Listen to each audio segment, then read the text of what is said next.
Once again from the Kobo, it's George R. R. Martin, and this is Clash of Kings. This is the book I read. I read it a little bit ago, but I've been really behind on reading. It's the sequel to Game of Thrones, which I read and reviewed a while ago. There's a TV show on HBO. Season 2 comes out sometime next year, and it's going to be based on that book. I've heard a lot of negative things about this book, actually. People calling it slow and boring and not as good as the first book. But really, it is, if you have watched the TV show, biggest thing I always get asked, can you just jump into book 2?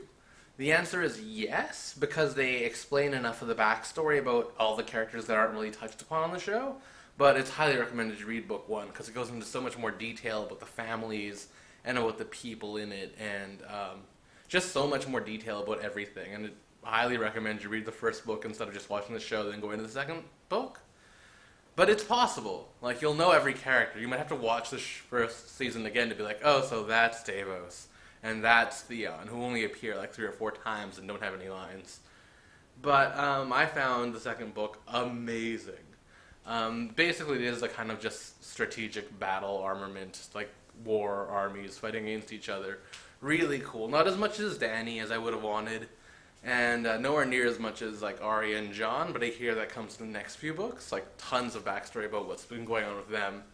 But if you're really interested in like the war tactics and what's going on with like the kingdoms, whew, Clash of Kings was beyond excellent. Anything more I have to say? This is from my phone, so we'll see how this one looks compared to Monday's. Hopefully tons better, because Monday's wasn't too good. But yeah, bye.